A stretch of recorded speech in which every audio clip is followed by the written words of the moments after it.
Right, power. Reconnect ECU.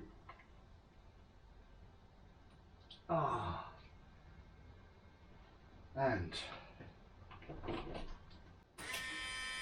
bring it down.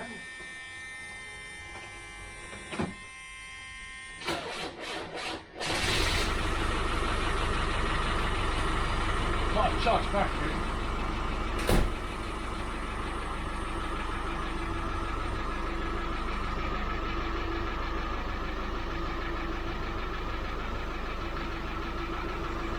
Right, the flashing lights, might be the switching on.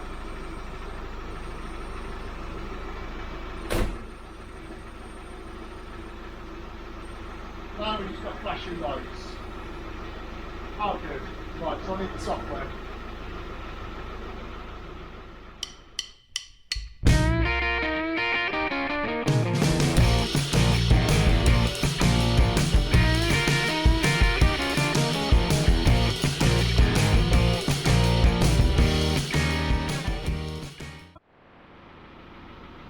I've reset the error codes, started it up, and the pump is working.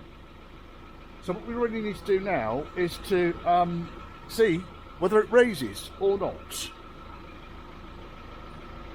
It takes a couple of minutes or so to prime the system from completely empty though.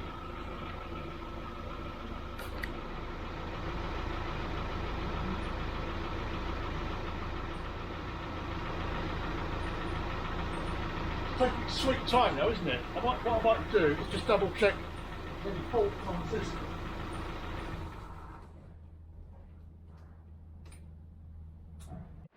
Rattling through here. What I'm effectively doing is, if I rattle you over here, we blow this up to full size. There we go. So by initialising the system, I can hear each solenoid clicking for the four corners, which is good. I can read the settings,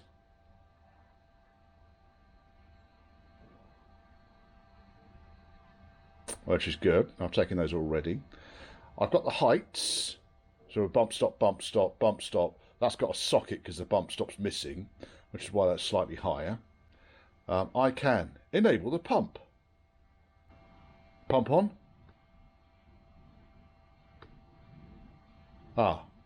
Unlock EAS. Pump on. Well, I can't turn the pump on now. Why can't I turn the pump off? Right, stop. Right, reinitialize.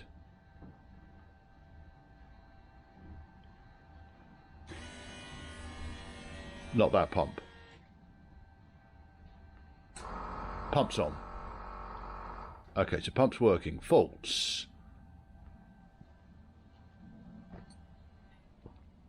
No faults. If I depressurise now and there's no air in the tank, then we know that there's something wrong with the valve block.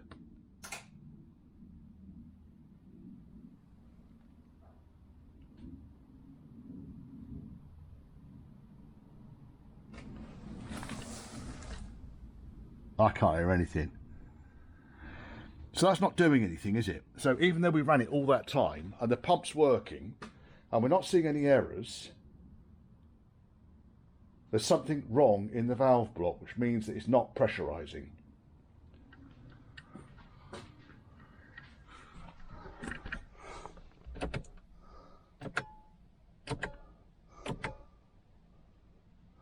Busted.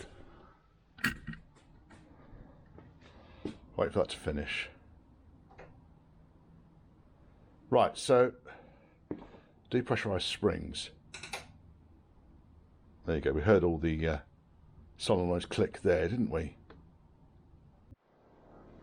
And it's all apart again. Why, I hear you ask. Right. Okay, let me mount you here and tilt you downwards. I shall salvage the spring because I just don't want to lose it, and I shall talk to you about the ports that we've got on the valve block.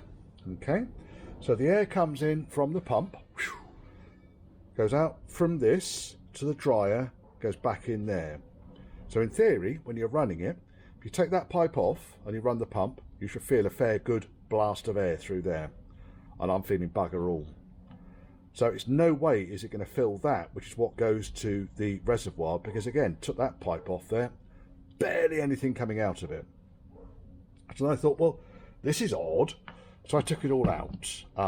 Over here, let me just crank you round. No, not that button, Richard, that one. If I crank you, oh my goodness, click, click, click, clankety, clankety, clank. Here I have got a valve block which I bought from eBay. It's come from a P38. It's got a very, very subtly different input, because the input, although it looks the same from this perspective, getting the blue cable in the wrong way, the exhaust, rather than being a pipe, is that. So that's the exhaust, it's just that filter there. And also the inlet is on the side and not on the back. But other than that, they're very similar. So I hear you screech. What happened then? Right, well, that's a dead pump that came off the LSE. Utterly dead, right? It barely blows anything. But the outlet port here was still putting out more air with a dead pump than it was with this one on a good pump. So clearly we had an issue with the diaphragm inside the poppet. Now here's the diaphragm that's supplied with a XR. Here's the diaphragm that come out, not that one. Here's the diaphragm that come out, and it looks like that. Okay, so when that sits in the valve block, it sits nice and flush. Okay, well, fair enough. Well, the other one sits nice and flush, doesn't it? Well, actually, no, it doesn't. So when I put that in there, I put that on the top, it doesn't sit nice and flush. You can see it's about 0.5 millimetre proud. Now I thought, when I put it together, that'll just be because new seal. So then I looked at, let's take the new seal out. Then I looked at the seal that came with the P38. And here we have the outer housing nice and flush.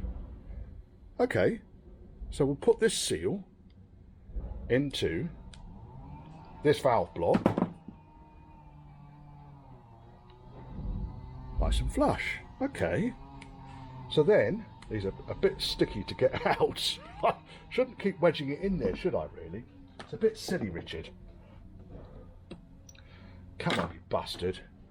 You are going to come out of there. There it goes. So then I start thinking, right, okay, I'm going to take the seal off, I'm going to keep that with P38, and I'm going to compare these two plastic housings. Oh my goodness. One is quite a bit bigger than the other. Well, I wonder why that is then. And when you look at the side profile as well, one's got a big step on it and one's got a tiny ickle step on it. So then I take the ickle one off the P38 and put the new 8XR seal on it, okay, and I put it into the valve block and it goes in flush. Look at that, beautiful. So I think what I've got here is a difference between the seal and the ring for now.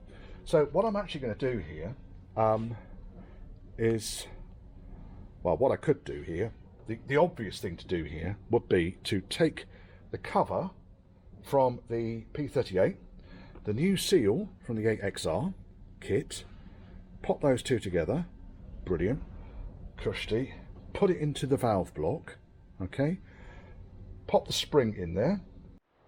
I put the springs back in the valve blocks already, silly arse. Right, now we will assemble this back together. So I'm using the new seal.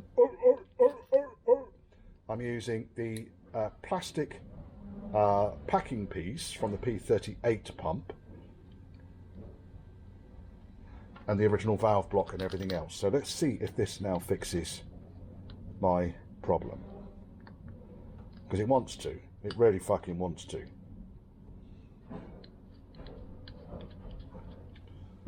that goes in there, that goes in there, that goes in there. I just want to check that that spring did locate correctly, and it did. Beautiful. Just fucking beautiful. And then we tighten this up. Okay. So all I've really done is taken the original poppet valve out of my kit in its entirety and popped it into the P38 block. That's all I've really done. And then the old seal from the P38 block I've got there, and the new seal I've now put in here. Fucking hope you're keeping up with this. And then we will then run it up and see what happens. Right, so that's more or less done that. That's in.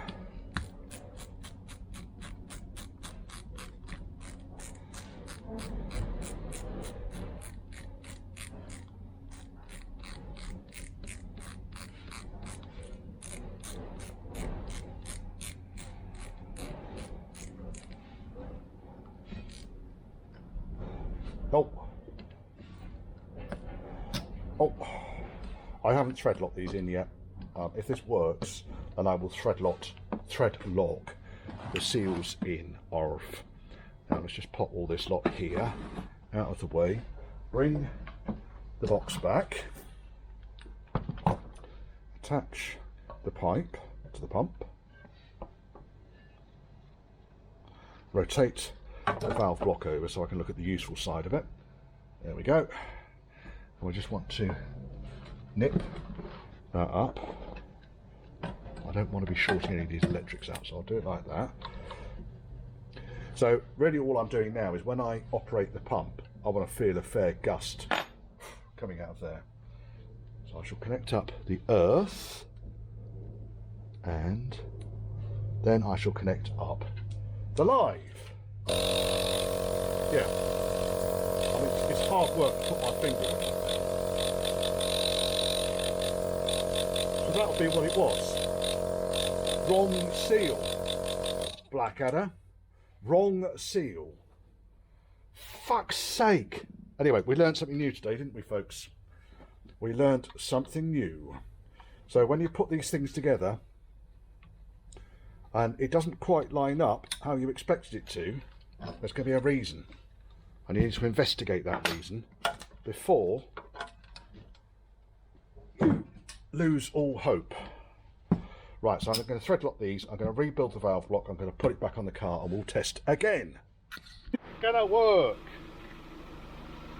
I can hope so. Didn't see that. Let me plug you in. I'm going to have my coffee while we're waiting.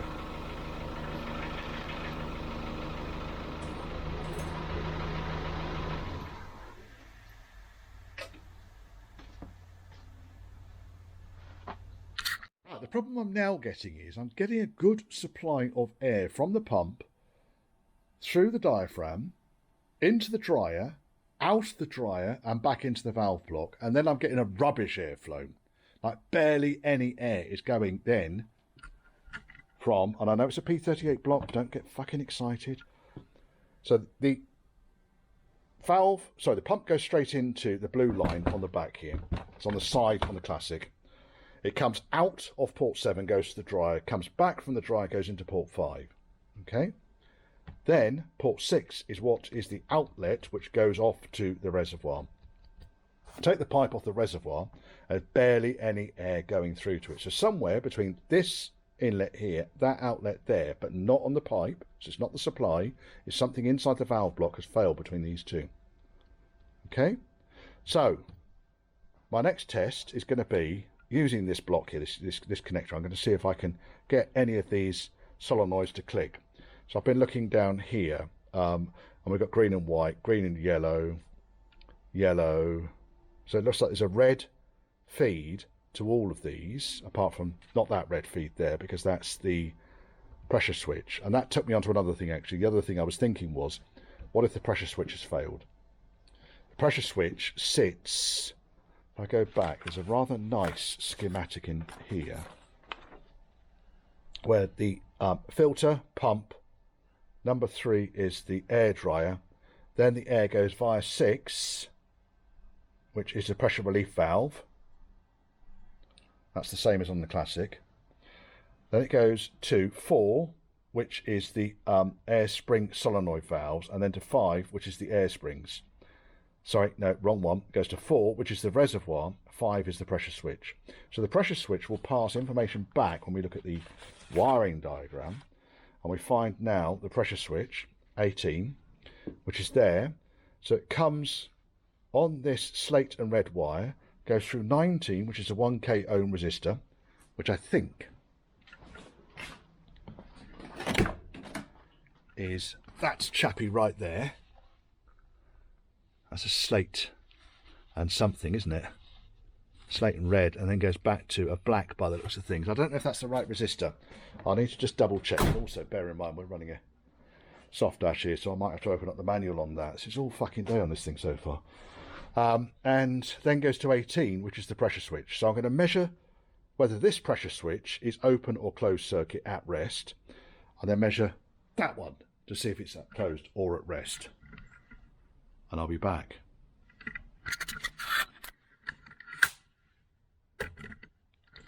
Right, I've been messing around trying to find a way that I can test these solenoids by taking the actual solenoid and the valve off and mounting them upside down, disconnecting the loom for the solenoids from the power block on the back here.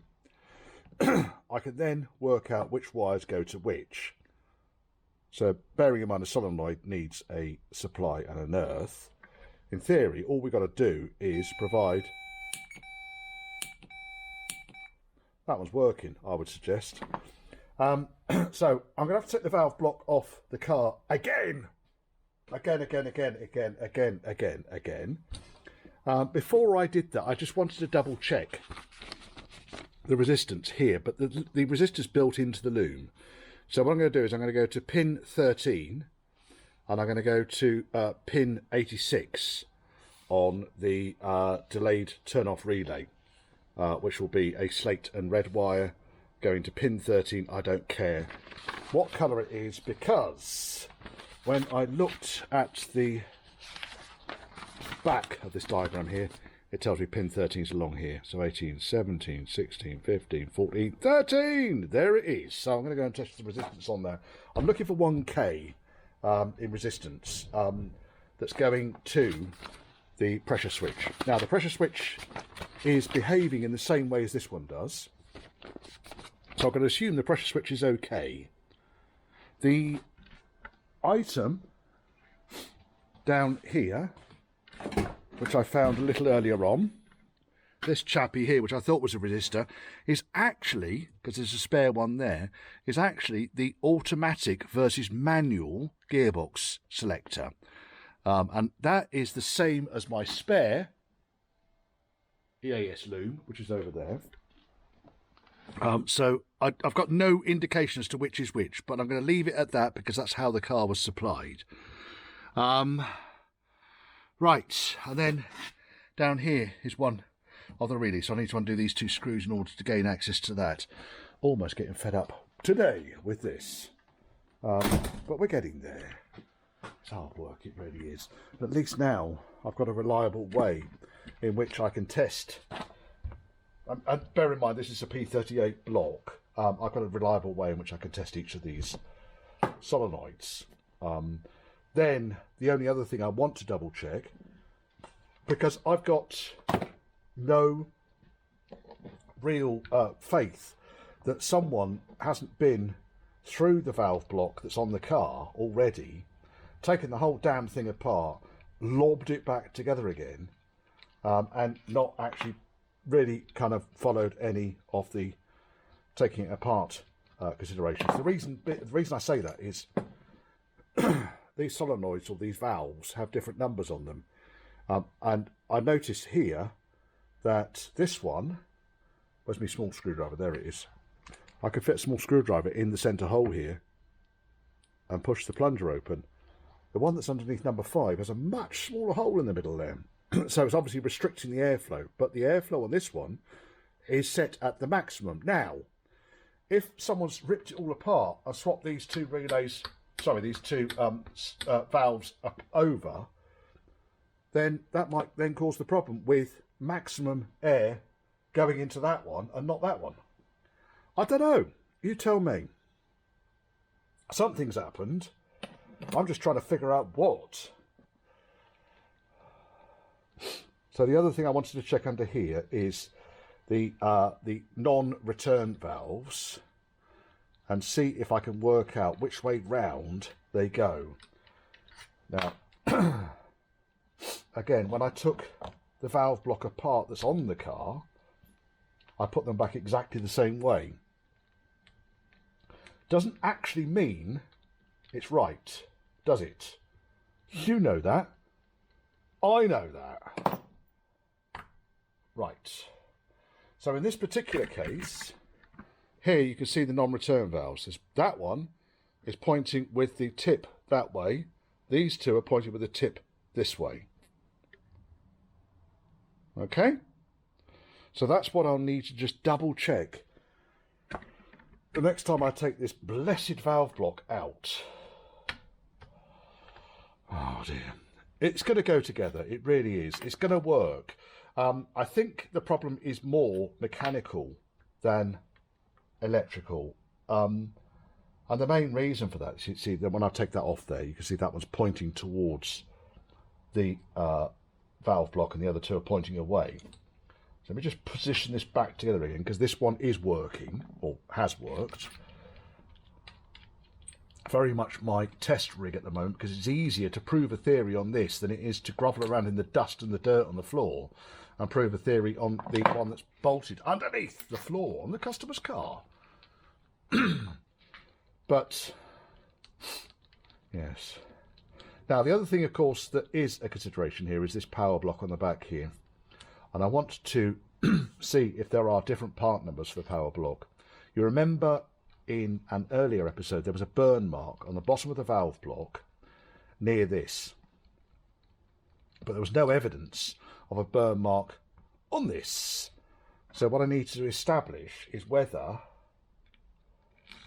it's this that's been replaced with one that's incompatible with the system.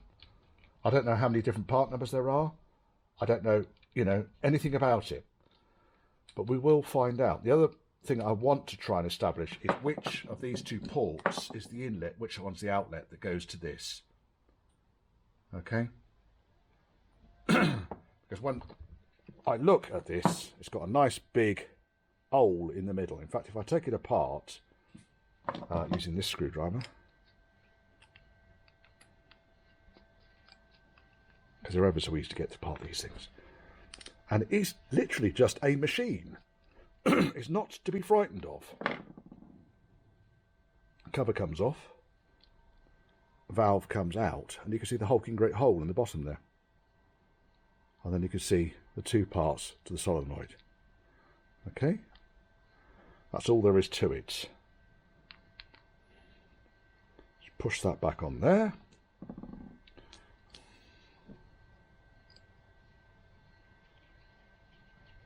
That goes back on there.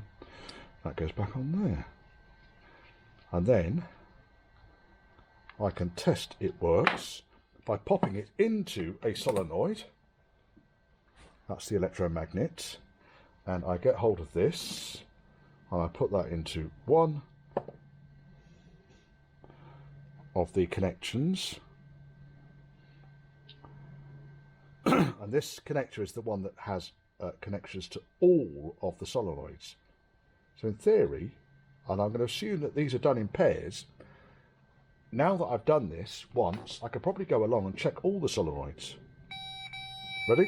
Let's turn the noise off. Beautiful. Right, I'm going to go to the next one now. Let's go to the next pair. Let's see if that works.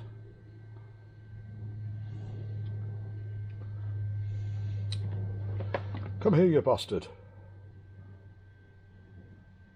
Then I'm going to pack up and go home because I've had enough.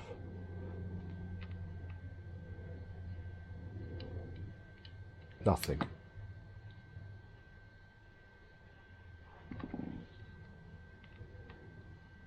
Nothing. So I don't know. There's 6 solenoids on it. 7 solenoids on it. But that one's different. That one goes into a different connector. That one goes into this connector over here. So 6 solenoids, 6 sets of wires, but I couldn't tell you which 2 wires go to each without... Do you know what? Fuck it. Let's just do it. So if I take this little bindy connector off here, now I really want these 2 here, which goes to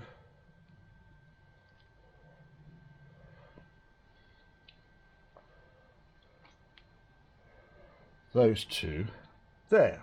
So these are the top 2 on the other side.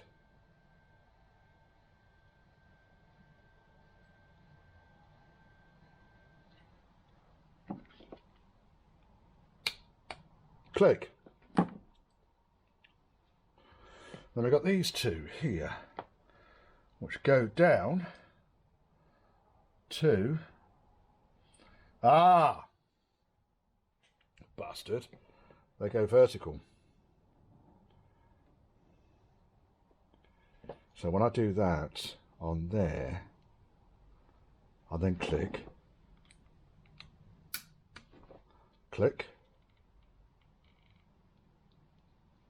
and click, and I might have to find something better to shove in this than a bit of twisted up wire, which is doing my bloody head in. That one there.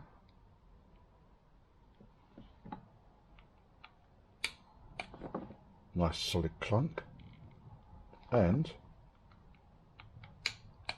they're all working. I'm going to repeat this test on the valve block that's in the car, and I'm also going to double check those non-return valves and make sure they are the right way around, because something is going wrong.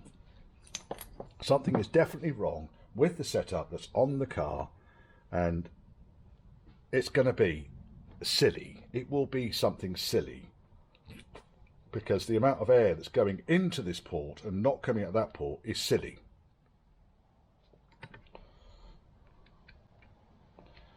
And while this is a P38 block, it still operates in exactly the same way.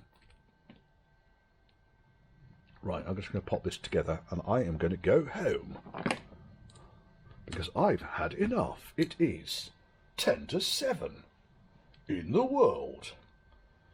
Well, that can go on there. So I don't really need to take this whole bloody thing apart now, do I? Because I know already that these valve blocks and how they click. So what I've established, if you just do this up,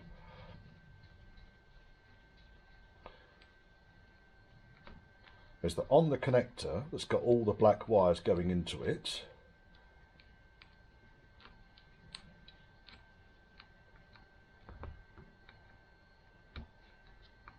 I've done that.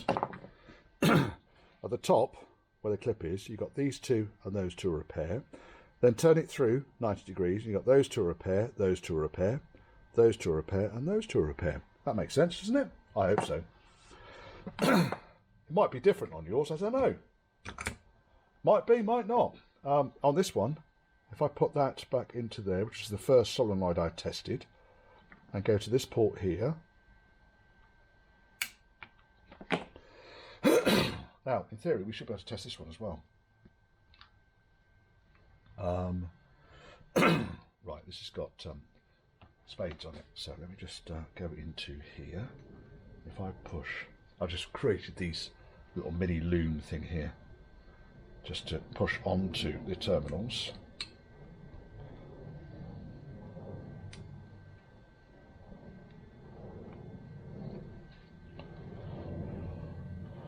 And then take that off, put that on, and put that on. I'd say that works. Okay, exploration carries on. So where I am right now, box is on the floor. There we go, down here. Move the light back a little bit because it's flickering just a little bit too much. And what I'm really doing, this is the pipe that goes off to the reservoir on the other side. And I'm just checking with my finger, everything else is connected on this, how much pressure is coming out of this. Now you might not be able to hear it when I start the engine up. Let me come up here. Oh, come on, you fucker.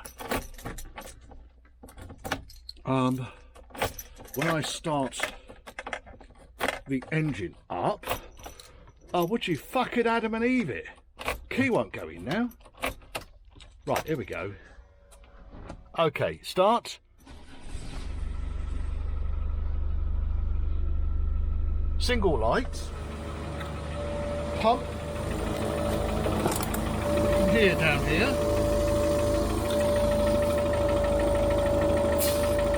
Hear that?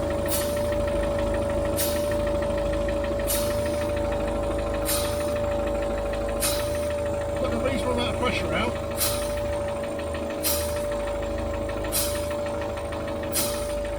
Not a huge amount. So for instance, if I were to get the spanner, which has been fucking taken up, there it is. And if I were to, don't do this at home kids by the way, I'm just going to take off the pipe comes from the drive. You can wait there. Oh, for fuck's sake, I can't even get the tripod down here, you see. Right, you can wait there. Thanks.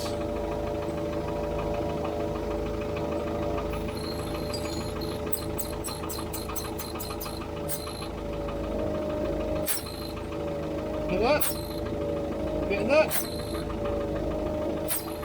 That's the sort of pressure we're getting off that, and the sort of pressure we're getting off this.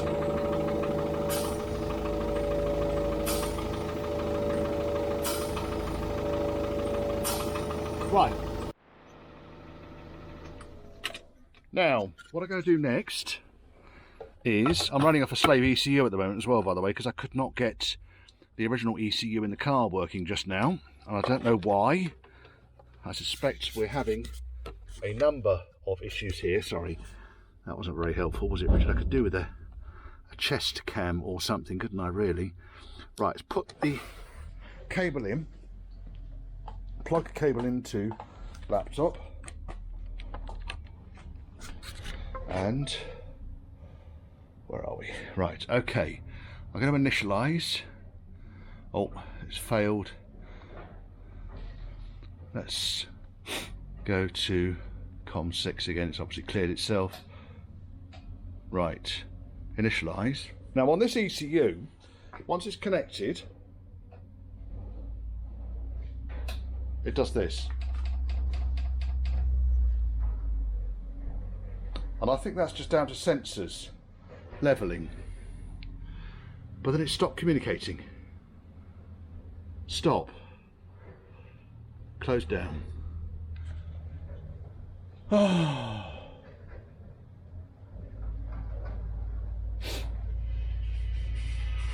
And there goes my fucking phone. Try again. Oh, COM port. I've just shut down, reopened the software, taken 2 phone calls, ignition on, COM port. Oh, I can hear something clicking away. Self-leveling relays, I expect, because the ECU is trying to level up. Right, it does that. Couldn't tell you what that is. If I go and run the pump, it stops it. Turn the pump off, it doesn't start doing it again. Right, so I'm going to run the pump, because that was the main purpose of this, was to run the pump, coming back down here again, and I want to see how much.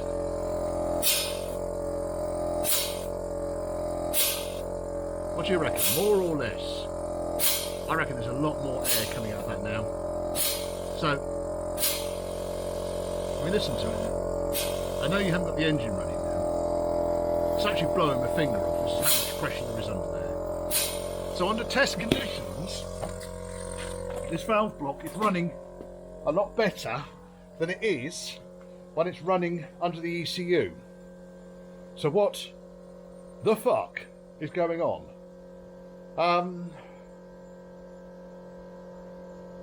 Yeah, I think is the answer. Bloody thing. To demonstrate the differences between my situation here, let's start up. I've got the 3 lights. Pumps come on. We're going to go down here because obviously you can't really hear what's going on. Oh look, I've got a pressure gauge. 5 elephants, 6 elephants, 7 elephants, 8 elephants, 9 elephants, 10 elephants, 11 elephants, 12 elephants, 13 elephants, 14 elephants, 15 elephants, 16 elephants. That was the 12 PSI. Right? Oh, long way up. Let's turn you off. So that was using everything that's on the car, right? Right, so now using EAS software. Pump on. Oh, I haven't initialised it yet, silly arse. Let's initialise it. So we get the transmit and receive going nicely. There we go. Pump on. There we go, pumps on. We don't have to battle with the noise of the engine now. Right, ready? Took 12 elephants last time. Well, 1 elephant. Taking a second and a half, I reckon, to reach the same pressure. So that's the difference I've got now. So let's stop that. What I'm going to do next, I think, is I'm going to work on the pressure that's coming out of the pump. Because that then is going to help me understand whether the problem is with the ECU communication to the pump, or the power communication to the pump, which feeds into this port, or there's an ECU/solenoid issue, which is interfering with what's going on up here. But I've tried 2 different ECUs. Weird, huh? Right, so I have plugged the gauge onto the output from the dryer. Ignition on.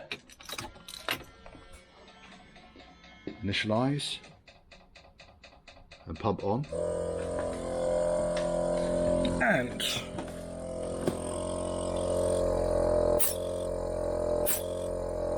pretty much the same, 1 elephant and 1 and a bit elephants, right? So it's the same sort of pressure as I'm getting on the output when I'm running under these circumstances. Okay? Pump off and stop. Thank you. Now, ignition off. We need to put the loop back. I don't know if you're aware, but there's a loop back connector down here on the EAS. If it's not connected, then the system will not work. As you can see, I've been faffing around with different ECUs as well here. So we'll put the loop back in place. Normally work if the door's open. Right, so now, ignition on.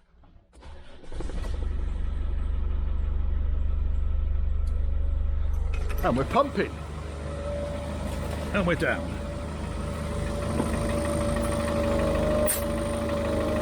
Right, so the pump is good. So there's something in the valve block that is interfering with this operation.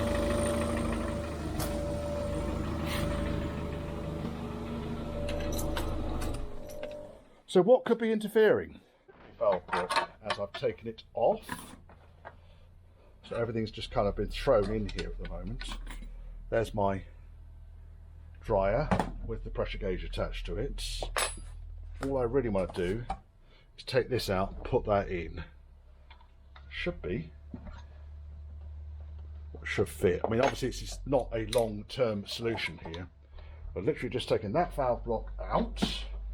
This valve block can go in. Right, that's on. And then this can turn onto its back.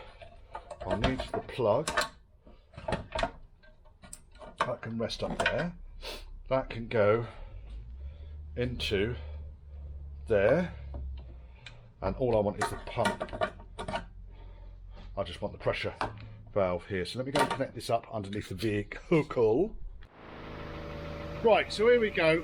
We're plugged in. We're running the P38 valve clock. pressure.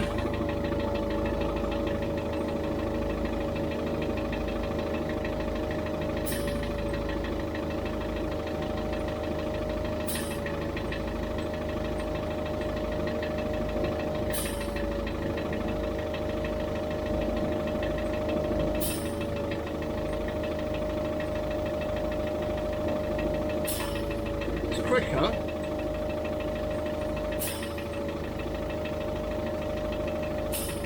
What I might be inclined to do is plug this in, support it on a box and see if it fills the bloody receiver up. That was a big hairy bunch of nothing. So I'm just going to take the pump off first. I'm just connecting the dryer from the valve block to see if there's any pressure in any of it. I don't believe there is. It's been running for about 10 minutes. So I'm going to start with, as I say, the dryer is disconnected.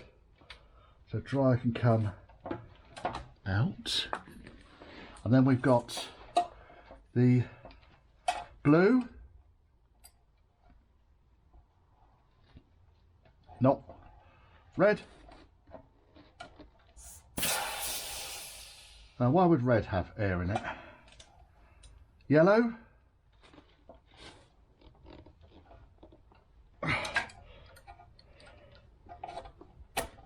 Nothing. Green. And finally, brown, which I'm expecting some air in, but not barely anything.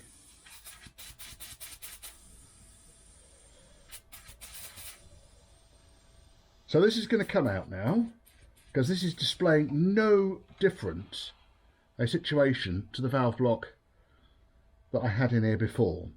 What I'm going to do next, I think, is start going through these electronics, because there is something that is not being reported back. Something is not being reported back to the ECU. There's no fault codes, there's no errors, but something is just not working. So I'll double check relays and so forth. Something's going berserk here. And I bear in mind I haven't rebuilt this block, so it could well be this block is tired, but it's doing exactly the same thing as the other one. There you go. Oh good. Right. Time to get the wiring diagram out again. The levels of bafflement are continuing. First and foremost, the ECU that came with the car is now no longer behaving. I'm just going to extract it because I suspect the pin has bent on it again that was bent when I first got it. Secondly, the isolate switch is doing nothing now. So, I better open the doors. So the isolate switch is in isolate position. And the door's open and the lights are on.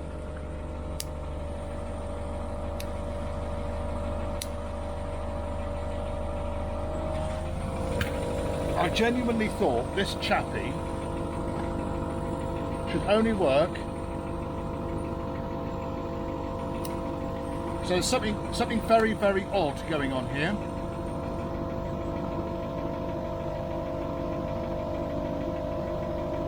Very fucking odd. Now, the other thing is that I did...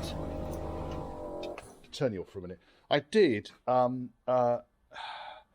use the EAS unlock software to run for about 3 or 4 minutes and put a fair amount of pressure into that tank, just with it connected up but running through the computer rather than the ECU. And then the depressurize function did work.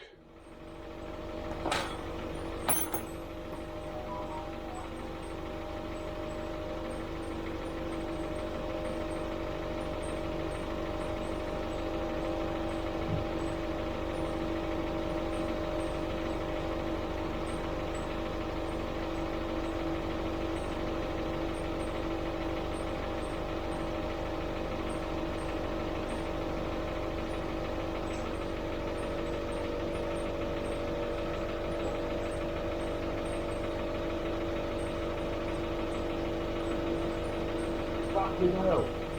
It's going up. It's going up.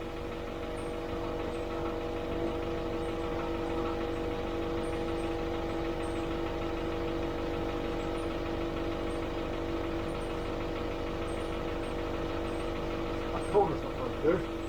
All the others are going up.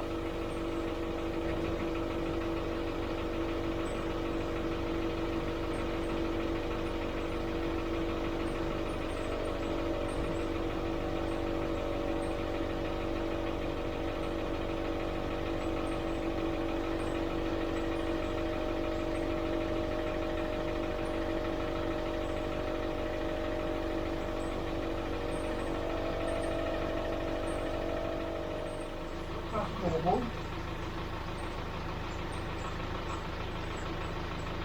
That's down. That's coming down.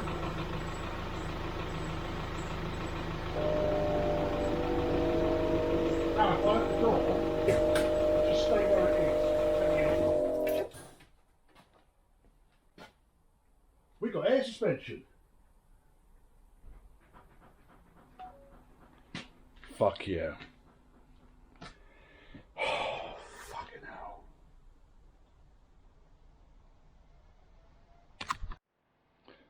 You want to know what I did, don't you? Right, okay, there was a couple of things I did. First and foremost, I've replaced the pressure switch on the reservoir, on the receiver on the other side. I need to get another one because the one I've got at the moment, I robbed off the P38 box I've got behind me and it hasn't got the right connector on it. I went over the loom and I found a couple of the tests on the loom. I was struggling to get the right ohms. It had to be below 1 ohm.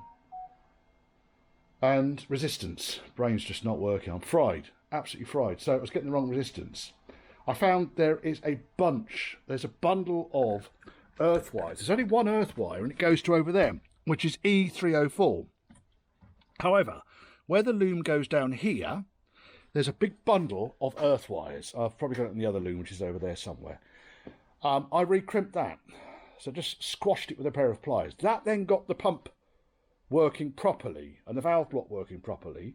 Then I found that there was, I don't know if I've still got it, I might have held it, there we are, the very tip of the pipe that goes in over here had been squashed on something, punctured. That was enough for this side, on this corner, to leak as it was filling the receiver up. I've learned a fucking shitload about EAS on these things, I can tell you now. I've learned a shitload. So, dampers tomorrow. Put this thing back together again. As a postscript, I guess, to the air suspension reinstatement on this fine vehicle, I found that it was dropping, not to the bump stops, but dropping down to the minimum height overnight. And what I've managed to establish is, trick number one, pump it up to its full height, normal height, sorry, disconnect the battery. It should then stay where it is, because the valve block is not then going to stay awake all night trying to adjust the suspension. This side, as you can see, probably slightly higher than normal, because the other side has dropped. Now, coughy, coughy, cough. Oh yes, back rear. Back rear, what the fuck are you talking about? Back right, front right, both down. I can order some 6mm O-rings and see if I can get that resolved. I don't think it's pipe anymore because the system works once it's all pumped up. Most likely, because the valve block's been rebuilt, new airbags fitted, most likely it's going to be O-rings in the pipes which go into the top of each of the airbags. So I'll get a load of those ordered up. Again, same as the valve block, there's two per side. Front ones you can access dead easily because they're down there. Back ones you have to jack the back of the car up, support the chassis, drop the axle down with the top of the bag disconnected, and then you can access them. A little bit of a faff, but you know what? Half an hour's work. Fronts are dead easy. So I'll get those seals changed and we'll see if we fix the problem.